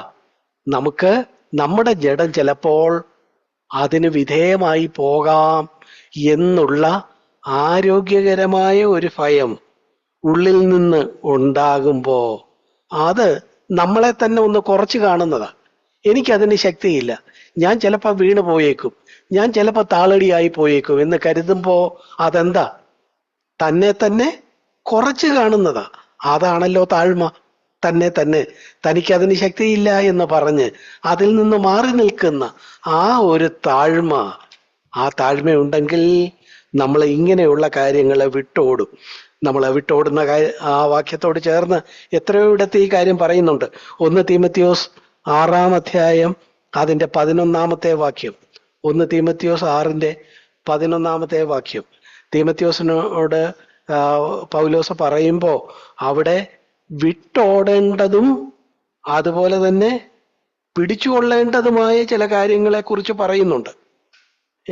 എന്താ? വിട്ടോടുക, ഫ്ലീ എന്ന് പറയുന്നു, അതുപോലെ തന്നെ ഫോളോ എന്നും പറയുന്നു. നമ്മൾ കാണുന്നുണ്ടല്ലോ. നമ്മൾ നോക്കുക, 9-ാമത്തെ വാക്യം മുതൽ വായിക്കുമ്പോൾ, 1 തീമോഥെയോസ് 6-ാം അധ്യായം അതിന്റെ 9 മുതലൊക്കെയുള്ള വാക്യങ്ങൾ വായിക്കുമ്പോൾ, ധനികന്മാരാകാൻ ആഗ്രഹിക്കുന്നവർ പരീക്ഷയിലും കിണുകയിലും കുടുങ്ങുകയും സംഹാരനാശങ്ങളിൽ മുങ്ങിപ്പോകുവാൻ ഇടവരുന്ന മൗഢ്യവും ദോഷകരമായ പല മോഹങ്ങൾക്ക് ഇരയായി തീരുകയും ചെയ്യുന്നു. ദ്രവ്യാഗ്രഹം സകലവിധ ദോഷത്തിന് മൂലമല്ലോ. ഇത് ചിലർ കാക്ഷിച്ചിട്ട് വിശ്വാസം വിട്ടുഴന്നും ബഹുദുഃഖങ്ങൾക്ക് അധീനരായി തീർന്നു എന്ന് പറഞ്ഞിട്ട് ആണ് 11-ാമത്തെ വാക്യം. നീയോ ദൈവത്തിന്റെ മനുഷ്യനായുള്ളവേ അത് വിട്ടോടി. ഏത് വിട്ടോടി? മുകളിൽ ഇപ്പൊ പറഞ്ഞ 8, 9, 10 വാക്യങ്ങളിൽ പറഞ്ഞ ആ കാര്യങ്ങളൊക്കെ വിട്ടോടി. അപ്പോ അത് വിട്ടോടുക. ഒരു വശത്ത് വിട്ടോടണം, എന്നിട്ട് പിടിക്കേണ്ട ചില കാര്യങ്ങളുണ്ട്. നീതി, ഭക്തി, വിശ്വാസം, സ്നേഹം, ക്ഷമ, സൗമ്യത എന്നിവയെ പിന്തുടരുക. Flea and follow. നമ്മൾ നേരത്തെ ഈ വാക്യങ്ങളൊക്കെ പറഞ്ഞിട്ടുണ്ട്. അപ്പോ ഇത് ഈ ചിലത് വിട്ട് ഓടുന്നതും ചിലത് മുറുകെ പിടിക്കാനായിട്ട് അതിന്റെ പിന്നാലെ പോകുന്നതും എന്തിൽ അധിഷ്ഠിതമാ? നമ്മുടെ താഴ്മയിൽ അധിഷ്ഠിതമാ. എനിക്ക് ഇതിന്റെ ഒക്കെ കൂടെ നടന്നാൽ ചിലപ്പോൾ ഞാൻ ഈ ദ്രവ്യാഗ്രഹത്തിൽ വീണുപോകും. അത് സകലവിധ ദോഷത്തിനും മൂലകാരണമാണ്. എന്നെക്കാളും ശക്തരായ പലരും ഇതിൽ വീണിട്ടുണ്ട്. നമ്മൾ പാടുന്ന ഒരു പഴയ പാട്ടുണ്ടല്ലോ, എന്നിലും ഭക്ത വീണു തകർന്നി പോർക്കളത്തിൽ കാണുന്നു ഞാൻ അസ്ഥി കൂടങ്ങൾ ഭീകരം വീരപുമാൻകളിൽ വീണവരിൽ. അപ്പോ നോക്കുക, എത്ര ഭംഗിയായിട്ടാണ് ആ പാട്ടുകാരൻ അത് പറഞ്ഞിരിക്കുന്നത്. എന്നിലും ഭക്തർ, എന്നിലും ശക്തർ വീണ് തകർന്ന ഒരു പോർക്കളത്തിലാ ഞാൻ നിൽക്കുന്നത് എന്ന തിരിച്ചറിവ് നമുക്ക് തരുന്ന ഒരു താഴ്മ, ആരോഗ്യകരമായ ഒരു ഭയം നമുക്കുണ്ടായിരിക്കണം. എന്താ പാട്ടുകാരൻ പറയുക, ഞാനിവിടെ ചില അസ്ഥികൂടങ്ങൾ കാണുന്നു. അവരാരായിരുന്നു? വീരഭൂമാന്മാരായിരുന്നു, വീരപുരുഷന്മാരായിരുന്നു. ഓ, വിശ്വാസത്തിന്റെ വീരപുരുഷൻ. ആ പുരുഷൻ എവിടെ പറ്റി? ഓടിപ്പോയ വഴിക്ക് ഒരു കല്ലെ തട്ടി താഴെ വീണ് ദാണ്ട് കിടക്കുന്നു, മരിച്ചു. അവസാനം അസ്ഥി. ഇത് അദ്ദേഹത്തിന് സംഭവിച്ചെങ്കിൽ അദ്ദേഹത്തെക്കാൾ എത്രയോ ചെറിയ ആളാ ഞാൻ, എനിക്കിത് സംഭവിച്ചുകൂടെ? ഇതാണ് ഈ പറഞ്ഞ താഴ്മ, പ്രിയപ്പെട്ടവരെ. അതുകൊണ്ട് നമ്മൾ എന്താ പറഞ്ഞു വന്നത്? നമുക്ക് താഴ്മയുണ്ടെങ്കിൽ നമ്മൾ വിട്ടോടും. അതുപോലെ തന്നെ നമ്മൾ വിട്ടോടിയ പലരുടെ അനുഭവങ്ങൾ വേണമെങ്കിൽ നമുക്ക് എടുത്തു പറയാൻ കഴിയും. നമ്മൾ പെട്ടെന്ന് ഓർത്തു പോകുന്നത് ആരുടെ കാര്യമാ? വിട്ടോടാൻ ഒരു കോട്ട് കൊടുത്തേച്ച് പോയ ഒരാളുടെ കാര്യം ഓർക്കുന്നുണ്ടോ? ജോസഫ്. ഏതാ? പൊത്തിഫേറിന്റെ ഭാര്യ. നിൽക്ക് എന്ന് പറഞ്ഞ് അവനെ പാപത്തിൽ വീഴിക്കാൻ ശ്രമിച്ചപ്പോൾ അവൻ എന്ത് ചെയ്തു? ദൈവം എന്നെ കാണുന്നു, ദൈവം എന്നെ കാണുന്നു. അതായത് ഉൽപ്പത്തി പുസ്തകം 39-ാം അധ്യായത്തിന്റെ 9-ാമത്തെ വാക്യത്തിലാ ജോസഫ് എന്താ പൊത്തിഫേറിന്റെ ഭാര്യയോട് പറയുന്നത്? ദൈവഭയം, ദൈവം കാണുന്നു. ഒരു പ്രസംഗകൻ ഒരിക്കൽ ചോദിച്ചത് കേട്ട് ഞാൻ ഇങ്ങനെ അല്പനേരം ചിരിച്ചിട്ടുണ്ട്. അദ്ദേഹം ചോദിച്ചു, അതിനവിടെ CCTV ഉണ്ടായിരുന്നു? എവിടെ? പൊത്തിഫേറിന്റെ വീട്ടിൽ CCTV ഉണ്ടായിരുന്നു. ദൈവം കാണുമെന്ന് വിചാരിക്കാം. ഇല്ല പ്രിയപ്പെട്ടവരെ, CCTV ഇല്ല. പക്ഷെ ദൈവത്തിന് കാണാൻ CCTVയുടെ സഹായം വേണ്ട. അല്ലാതെ എന്റെയും നിന്റെയും ഹൃദയത്തിന്റെ ആഴത്തിലുള്ള കാര്യങ്ങൾ ദൈവത്തിന് കാണാം. ദൈവത്തെ മറച്ച് നമുക്കൊന്നും ചെയ്യാനൊക്കെയില്ല. ആരോഗ്യകരമായ ഒരു ഭയം. അതുകൊണ്ട് ജോസഫ് എന്ത് ചെയ്തു? അവിടം വിട്ടോടി. ഇവളോട് പിന്നെയും തർക്കിച്ച് അവിടെ നിന്നാൽ ചിലപ്പോൾ വീണു പോകും. അതുകൊണ്ട് ഓടിയപ്പോൾ അവള് ഉടുപ്പെ കയറി പിടിച്ചു. ഉടുപ്പ് പോയെങ്കിൽ പോട്ടെ, എൻ്റെ ദൈവം അംഗീകരിച്ചിരിക്കുന്ന എൻ്റെ സ്വഭാവം നഷ്ടപ്പെടുത്തുകയില്ല എന്ന് പറഞ്ഞ് ഒന്ന് ഉടുപ്പ് വിട്ടു കൊടുത്തേച്ച് അവന്റെ ജീവിതവുമായിട്ട് ഓടി രക്ഷപ്പെട്ടു. പ്രിയപ്പെട്ടവരെ, ജോസഫ് താഴ്മയുള്ളവനായിരുന്നു എന്നാണ് അത് കാണിക്കുന്നത്. അപ്പൊ നമ്മൾ പറഞ്ഞു വന്നത്, താഴ്മയുണ്ടെങ്കിൽ നമ്മൾ എന്ത് ചെയ്യും? നമ്മൾ അത് വിട്ടോടും. അതൊരു കാര്യം. അതുപോലെ താഴ്മയുണ്ടെങ്കിൽ നമ്മൾ എപ്പോഴും പ്രാർത്ഥിക്കും, ദൈവത്തിന്റെ ഒരു സഹായത്തിനായിട്ട് പ്രാർത്ഥിക്കും. കാരണം ഈ ഭൂമിയിൽ എന്നെ താഴ്ത്തിക്കളയാവുന്ന സാഹചര്യങ്ങൾ പലതുണ്ട്. കർത്താവെ, എന്നെ സഹായിക്കണേ. മത്തായി എഴുതിയ സുവിശേഷം 6-ാം അധ്യായം 13-ാമത്തെ വാക്യം കർത്താവ് തന്നെ പഠിപ്പിച്ച പ്രാർത്ഥനയിലെ ഒരു വാക്യമാണ്. അവിടെ എന്താ പറയുന്നത്? എന്നെ പരീക്ഷയിൽ കടത്തരുതേ, എന്നെ പരീക്ഷയെ കടത്തരുതേ. ലൂക്കോസിന്റെ സുവിശേഷം 18-7 എന്താ പറയുന്നത്? രാപ്പകൽ തന്നോട് നിലവിളിക്കുന്ന ഭക്തന്മാരുടെ കാര്യത്തിൽ അവരെ ഉപേക്ഷിക്കുകയില്ല. രാപ്പകൽ നമുക്ക് ഹൃദയത്തിൽ ഒരു നിലവിളി ഉണ്ടായിരിക്കും, താഴ്മയുള്ള ഒരുവന്. കാര്യം, താഴ്മയുള്ളവന് അവന്റെ ജഡത്തിന്റെ പോരായ്മകൾ അറിയാം, അവന്റെ ജഡത്തിന്റെ ബലഹീനതകൾ അറിയാം. അതുകൊണ്ട് അവനെ പരീക്ഷിക്കുന്ന സാഹചര്യങ്ങള് വിട്ട് ജോസഫിനെ പോലെ ഓടിപ്പോകും. 1. 2, അവൻ എപ്പോഴും പ്രാർത്ഥിക്കും, ദൈവമേ പരീക്ഷയെ കടത്തല്ലേ, ആ കാര്യത്തിൽ നിന്ന് എന്നെ വിടുവിക്കണേ എന്ന് അവൻ നിരന്തരം പ്രാർത്ഥിക്കുന്നു. ഇവിടെ കണ്ടോ, ലൂക്കോസ് 18:7 പറയുന്ന രാപ്പകൽ തന്നോട് നിലവിളിക്കുന്ന. അപ്പൊ പിന്നെ ഇദ്ദേഹത്തിന് വേറെ പണിയൊന്നുമില്ലേ? രാത്രിയിലും പകലും, രാവും പകലും അല്ലാതെ വേറെ വല്ലതും ഉണ്ടോ? ഇല്ല, രാപ്പകലേ ഉള്ളൂ. രാപ്പകൽ തന്നോട് നിലവിളിക്കുന്ന സഹോദര സഹോദരി, എന്നെയും നിന്നെ കാണുമ്പോ നമ്മുടെ ഹൃദയത്തിന്റെ ആഴത്തിൽ ഒരു നിലവിളിയുണ്ടോ? പലപ്പോഴും അക്ഷരാർത്ഥത്തിൽ ഒരു പ്രാർത്ഥന, അവിടെ നിന്ന് ശരി, വളരെ കരുണാസമ്പന്നനും എന്നെ സഹായിക്കുന്നവനുമായ സ്വർഗീയ പിതാവേ എന്നെല്ലാം ചിട്ടയോടെ പറഞ്ഞുള്ള ഒരു പ്രാർത്ഥനയൊന്നും ആയിരിക്കുകയില്ല. ഒരു നിലവിളിയാണ്. പക്ഷെ ദൈവം അത് പ്രാർത്ഥനയായിട്ട് കൈക്കൊള്ളും. രാപ്പകൽ തന്നോട് നിലവിളിക്കുന്ന, അതൊരു താഴ്മയുള്ളവനിൽ നിന്ന് മാത്രമേ പ്രാർത്ഥന ഉണ്ടാകുകയുള്ളൂ. താഴ്മയില്ലാത്തവൻ പ്രാർത്ഥിക്കുകയില്ല. താൻ തന്നെ സെൽഫ് സഫിഷ്യന്റ് ആയ ഒരാൾ മറ്റൊരാളുടെ സഹായം ചോദിക്കുകയില്ല. അതുകൊണ്ട് പ്രിയപ്പെട്ടവരെ, താഴ്മയുണ്ടെങ്കിൽ അത് നമ്മളെ പ്രാർത്ഥനയിലേക്ക് നടത്തും. ദൈവം വിശ്വസ്തനാണ്. ഹല്ലേലൂയ. ആ നിലയില് അപ്പൊ നമ്മൾ പറഞ്ഞു വന്നത്, നമ്മളെ പ്രാർത്ഥിക്കാൻ പഠിപ്പിച്ച കർത്താവ് തന്നെ എത്രയോ വട്ടം പ്രാർത്ഥിച്ചിട്ടുണ്ട്. അവിടുന്ന് ഈ ഭൂമിയിൽ ആയിരുന്നപ്പോ അവിടുന്ന് ഉറച്ച നിലവിളിയോടും കണ്ണുനീരോടും കൂടി അഭയാചനയും കഴിച്ചു. താൻ എടുത്തിരിക്കുന്ന ആ മാനുഷികമായ ജീവിതത്തിന്റെ പ്രത്യേകതകൾ അറിയാവുന്നത് കൊണ്ട്, എബ്രായർ 5:7 നമുക്കറിയാവുന്നത്. നമുക്കുള്ള മഹാപുരോഹിതൻ അതുകൊണ്ട് നമ്മുടെ പരീക്ഷകളിൽ സഹതാപം കാണിക്കുന്നവനാണ്. നമുക്ക് തുല്യമായി സകലത്തിലും പരീക്ഷിക്കപ്പെട്ടു. അവിടുന്ന് പരീക്ഷിക്കപ്പെടുമ്പോൾ അവിടുന്ന് ഉറച്ച നിലവിളിയോടും കണ്ണുനീരോടും അഭയാചനയും കഴിച്ചു, പിതാവിനോട് പ്രാർത്ഥിച്ചു. അതുകൊണ്ടാണ് കർത്താവ് താഴ്മയുടെ ആൾരൂപം കർത്താവായിരുന്നല്ലോ. കർത്താവ് പ്രാർത്ഥിച്ചു. നമ്മൾ താഴ്മയുണ്ടെങ്കിൽ നമ്മൾ പ്രാർത്ഥിക്കും. ഞാൻ 3 കാര്യങ്ങളാണ് ഇതുവരെ പറഞ്ഞത്. ഒന്നെന്ന് പറഞ്ഞത് ദൈവഭയത്തെക്കുറിച്ച് പറഞ്ഞു, 2 പറഞ്ഞത് വിശ്വാസത്തെക്കുറിച്ച് പറഞ്ഞു, 3 പറഞ്ഞത് താഴ്മയെക്കുറിച്ച് പറഞ്ഞു. താഴ്മയെക്കുറിച്ച് പറഞ്ഞപ്പോൾ താഴ്മയുണ്ടെങ്കിൽ ചിലത് വിട്ടോടും എന്ന് പറഞ്ഞു. അതുപോലെ തന്നെ എപ്പോഴും പ്രാർത്ഥിക്കുന്ന മനോഭാവം ഉണ്ടായിരിക്കും എന്നും പറഞ്ഞു. 4മതൊരു കാര്യം പറയാനായിട്ട് ആഗ്രഹിക്കുന്നത്, 1 പത്രോസ് 4 അധ്യായം അതിന്റെ 1-2 വാക്യങ്ങളാണ്. ക്രിസ്തു ജഡത്തിൽ കഷ്ടം അനുഭവിച്ചതിനെ കുറിച്ച് പത്രോസ് പറയുന്ന ആ ഭാഗം. ജഡത്തിൽ കഷ്ടം സഹിപ്പാനുള്ള ഒരു മനസ്സ് നമുക്കുണ്ടായിരിക്കണം എന്ന് വെച്ചാൽ എന്താ ഉദ്ദേശിക്കുന്നത്? നമുക്ക് ആ വാക്യം ഒന്ന് വായിക്കാം. 1 പത്രോസ് 4 അധ്യായം അതിൻ്റെ ആദ്യത്തെ 2 വാക്യങ്ങളാണ് നമ്മൾ ഉദ്ദേശിച്ചത്. 4 അധ്യായം അതിൻ്റെ 1-2 വാക്യങ്ങൾ. ക്രിസ്തു ജഡത്തിൽ കഷ്ടം അനുഭവിച്ചത് കൊണ്ട് നിങ്ങളും ആ ഭാവം തന്നെ ആയുധമായി ധരിപ്പീൻ.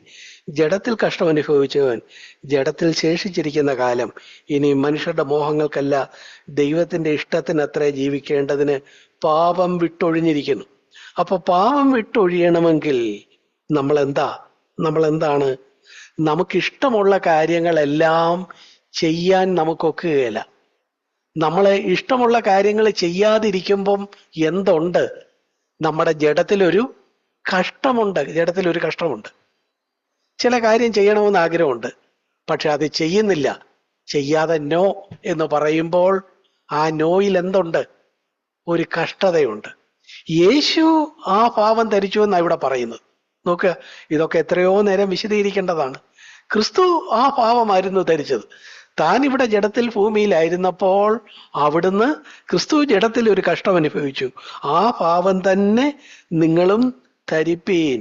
അങ്ങനെ നമ്മള് ജഡത്തിൽ കഷ്ടം അനുഭവിച്ചാൽ നമ്മൾ ഈ മോഹങ്ങളെ നിവർത്തിക്കുകയില്ല, നമ്മുടെ ആഗ്രഹങ്ങളെ നിവർത്തിക്കുകയില്ല. ആഗ്രഹങ്ങൾ നിവർത്തിക്കാതിരിക്കുമ്പം ഉണ്ടാകുന്ന കഷ്ടതയെ നമ്മൾ നെഞ്ചോട് ചേർത്ത് പിടിക്കും. വ്യക്തമായോ പ്രിയപ്പെട്ടവരെ? ക്രിസ്തീയ ജീവിതം ഞാൻ ഈ പറഞ്ഞു വന്നപ്പോൾ എല്ലാം പൊരുത്തക്കേടായിട്ട് നിങ്ങൾക്ക് തോന്നുന്നില്ലേ? സത്യത്തിൽ ക്രിസ്തീയ ജീവിതം ഇങ്ങനെ തന്നെ എന്ന് വെച്ചാൽ, ഒന്ന് പറയുമ്പോൾ അതിൻ്റെ എതിരാ വേറൊന്ന്. ഈ ക്രിസ്തീയ ഭയം ഉണ്ടെന്ന് പറയുന്നു, അന്നേരം തന്നെ സ്നേഹമുണ്ട്, അത് ഈ ഭയമില്ലെന്ന് പറയുന്നു.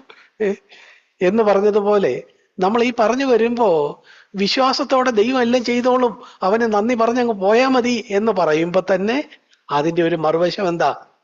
ജഡത്തിൽ കഷ്ടമനുഭവിക്കാനുള്ള ഒരു മനോഭാവം യേശുവിനെ പോലെ ഉണ്ടായിരിക്കണം. എന്താ ജഡത്തിലെ കഷ്ടത?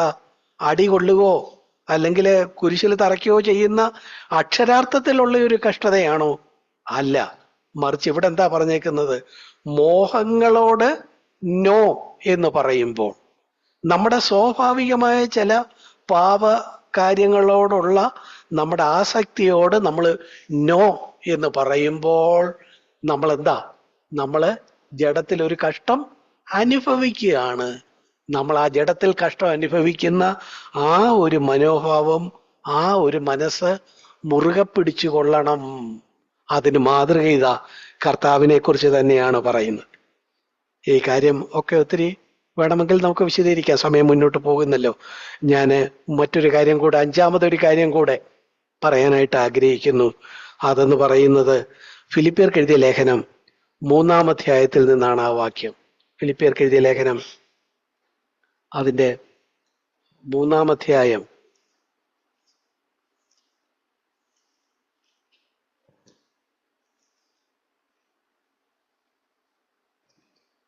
14-ാമത്തെ വാക്യം നോക്കുക.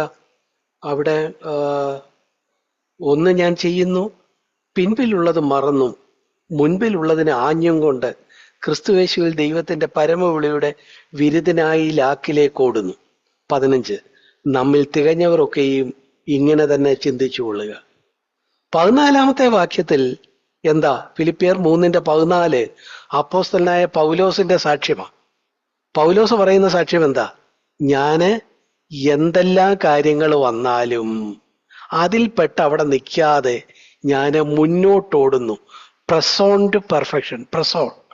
ഇന്നലത്തേക്കാൾ വീണ്ടും നമ്മളൊരു പാട്ട് പാടാറുണ്ടല്ലോ, ഇന്നലേക്കാൾ ഇന്നു നിന്നോടേറ്റം,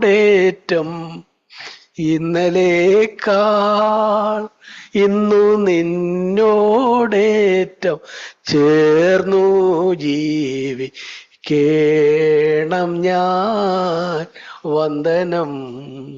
പ്രിയപ്പെട്ടവരെ, ഈ പാട്ടെല്ലാം നമുക്ക് സമയമുണ്ടെങ്കിൽ പാടിയാൽ നല്ല പാട്ടുകളാ. നോക്കുക, അവിടെ പാട്ടുകാരൻ എന്താ പറയുന്നത്? ഇന്നലെ ഈ രംഗത്താഞ്ഞതിനേക്കാളും ഇന്നെന്തോ വേണം? കൂടുതലായണം. Pressing on to perfection. പൗലോസ് ഫിലിപ്പിയർ 3:14 പറയുന്നു, I press on toward the goal. ആ ലക്ഷ്യത്തിലേക്ക് ഞാൻ ആഞ്ഞുകൊണ്ടിരിക്കുന്നു. നമ്മുടെ ജീവിതത്തിലും ഇതൊരു യാഥാർത്ഥ്യമായിരിക്കണം. എന്നിട്ട് പൗലോസ് അതിന്റെ തൊട്ടടുത്ത വാക്യത്തിൽ 15-ാമത്തെ വാക്യത്തിൽ പറയുന്നു, നിങ്ങളിൽ തികഞ്ഞവരും ഈ നിലയിൽ തന്നെ ചിന്തിച്ചു കൊള്ളണം. അപ്പോ നോക്കുക, നമ്മുടെ ഈ ഓട്ടക്കളത്തിലെ ആ ഓട്ടം പൂർത്തിയാക്കാനായിട്ട് നമ്മൾ കൈയാളേണ്ട ഒരു കാര്യം എന്താ? നമ്മൾ പറഞ്ഞു, കഷ്ടം സഹിപ്പാനുള്ള മനസ്സ് വേണം, താഴ്മ വേണം, അതുപോലെ സ്വന്തം മോഹങ്ങൾ. കഷ്ടം സഹിപ്പാനുള്ള മനസ്സെന്ന് പറഞ്ഞപ്പോൾ മോഹങ്ങളോട് നോ എന്ന് പറയുമ്പോൾ ഉള്ള കഷ്ടങ്ങളാണ്. ആ കഷ്ടം സഹിപ്പാൻ യേശുവിൻ്റെ അതേ മനോഭാവം തന്നെ നമ്മൾ ധരിച്ചു കൊള്ളണം എന്നൊക്കെ പത്രോസിൽ നിന്ന് നമ്മൾ പറഞ്ഞു. അത് കഴിഞ്ഞിട്ട് നമ്മളിതാ പൗലോസിനെ കുറിച്ച് പറയുക. പൗലോസ് എന്താ പറയുന്നത്? പൗലോസ് പറയുന്നത്, എനിക്കൊരു തൃപ്തിയില്ല. എനിക്കെന്തില്ല? ഒരു തൃപ്തിയില്ല. ഇത്രയൊക്കെ ആയല്ലോ, മതി. അങ്ങനല്ല, മറിച്ചെന്താ? മുന്നോട്ട് എപ്പോഴും ആഞ്ഞുകൊണ്ടിരിക്കുക. പ്രിയപ്പെട്ടവരെ, നമ്മുടെ ജീവിതത്തിൽ ഈ ഒരു മനോഭാവം ഉണ്ടാകണം. ഇതുവരെ നമുക്ക് എത്രത്തോളം കിട്ടി, എത്രത്തോളം എത്തി എന്നുള്ളതല്ല, ഇന്നലേക്കാൾ ഇന്ന് നിന്നോട് കുറച്ചുകൂടെ അടുത്ത്, ഇന്നലേക്കാൾ ഇന്ന് കുറച്ചുകൂടെ പ്രസിംഗ് ഓൺ ടു പെർഫെക്ഷൻ.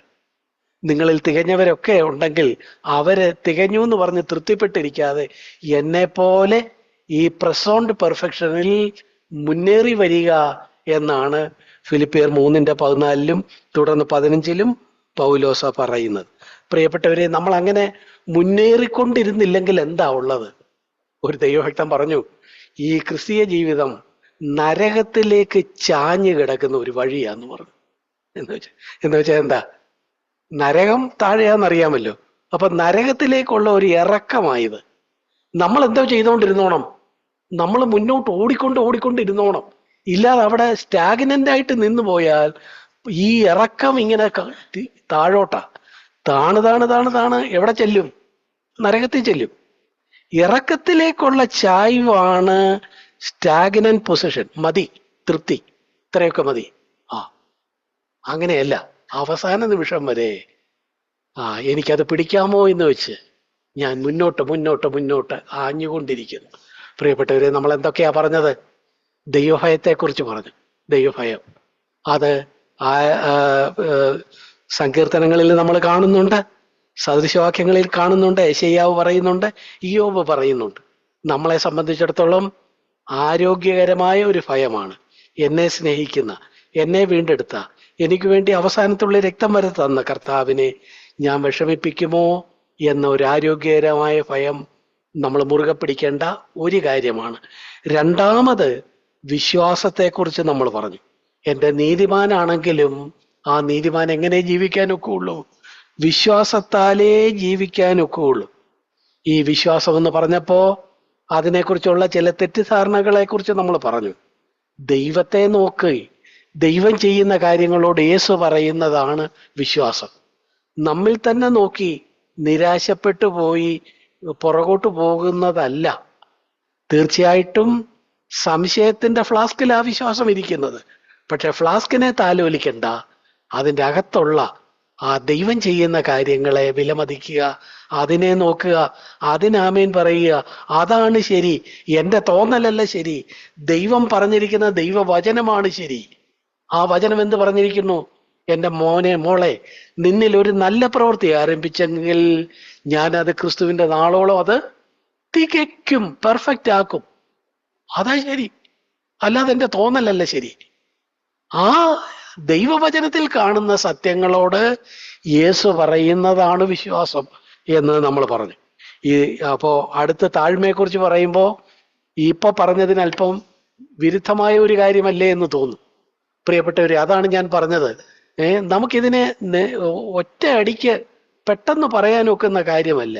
ഈ ആത്മീയതയിൽ പരസ്പര വിരുദ്ധമെന്ന് തോന്നുന്ന പല സത്യങ്ങളെ നമ്മൾ ഒന്നിച്ച് കയ്യാളി നമ്മൾ മുന്നോട്ട് പോവുകയാണ് ചെയ്യുന്നത്. ആട്ടെ, താഴ്മയെക്കുറിച്ച് നമ്മൾ എന്താ പറഞ്ഞത്? നമുക്ക് ആരോഗ്യകരമായ ഒരു ഭയമുണ്ടാകണം. അതെന്താ? നമ്മുടെ ജഡം ബലഹീനമാണെന്ന് ഉള്ളിൽ നിന്ന് തന്നെ നമ്മൾ സമ്മതിക്കുന്ന ആ ഒരു താഴ്മയാണ് നമുക്ക് വേണ്ടത്. ആ താഴ്മയുണ്ടെങ്കിൽ നമ്മൾ പല കാര്യങ്ങളെ വിട്ടോടും, പല സാഹചര്യങ്ങളെ വിട്ടോടും. നമ്മൾ ദൈവത്തിന്റെ കൃപയ്ക്ക് വേണ്ടി നിരന്തരം പ്രാർത്ഥിക്കും.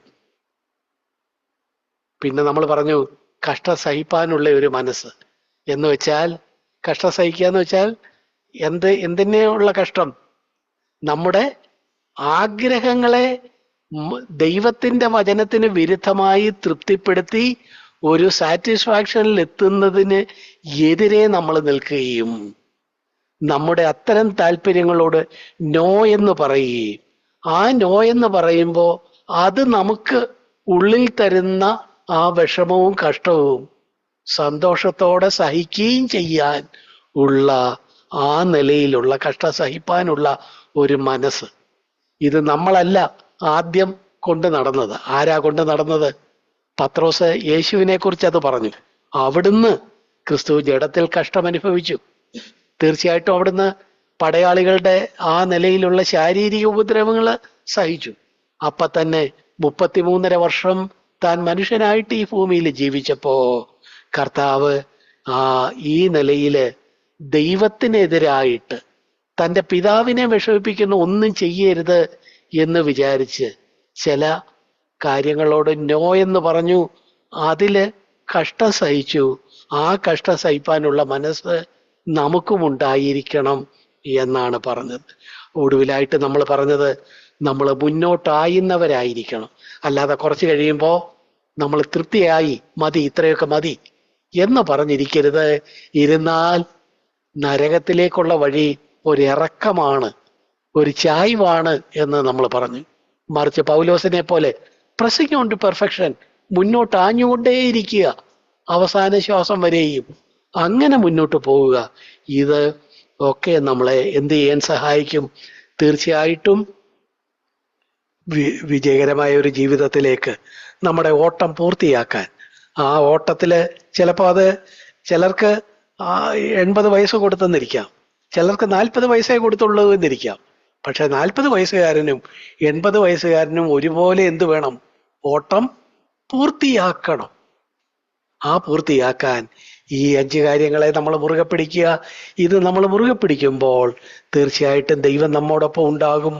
അവിടുന്ന് പരിശുദ്ധാത്മാവില് നമ്മളെ ശക്തിപ്പെടുത്തും, അവിടുന്ന് നമ്മളെ മുന്നോട്ട് നടത്തും.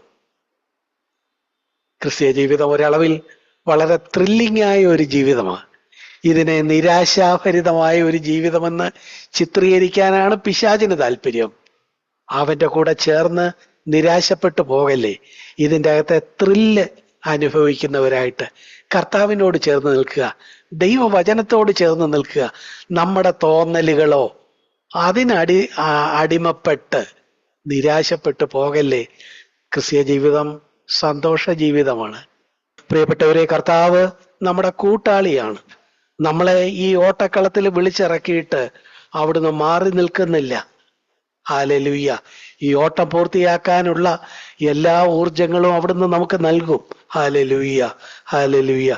അങ്ങനെയാണ് ഇതിനെ സന്തോഷകരമായ ഒരു ഓട്ടമാക്കി തീർക്കാൻ കഴിയുന്നത്.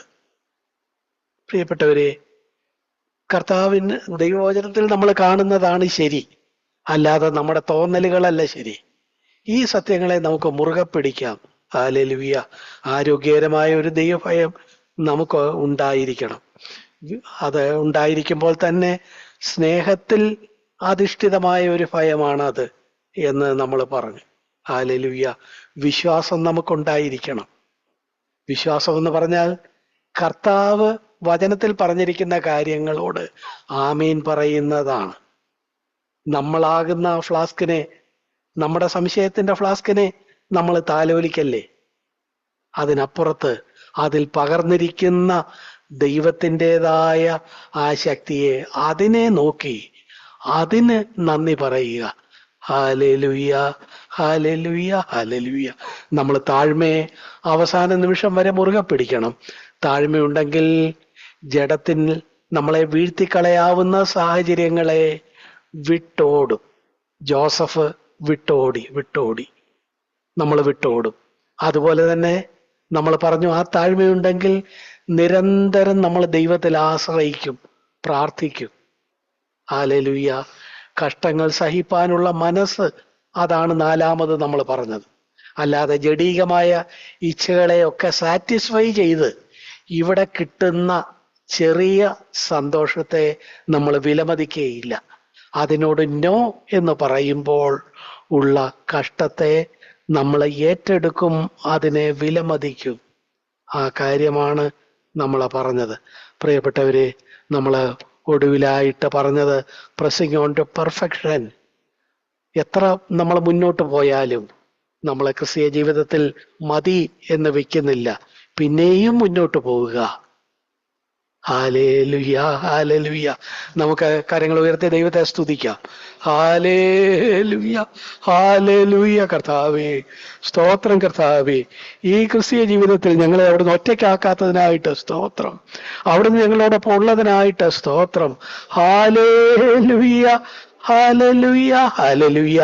ജീവിതത്തിന്റെ അവസാനം വരെയും കർത്താവെ ഓട്ടം പൂർത്തിയാക്കി ആ നിലയിൽ നല്ലവനും വിശ്വസ്തനുമായ ദാസനെ എന്നുള്ള അവിടുത്തെ വിളി കേൾപ്പാൻ ഞങ്ങൾക്ക് എല്ലാവർക്കും അവിടുന്ന് കൃപ തരണേ കർത്താവെ. അതിനുവേണ്ടി ആരോഗ്യകരമായ ഒരു ഭയത്തോടെ മുന്നോട്ട് പോകുവാൻ ഞങ്ങളെ സഹായിക്കണേ.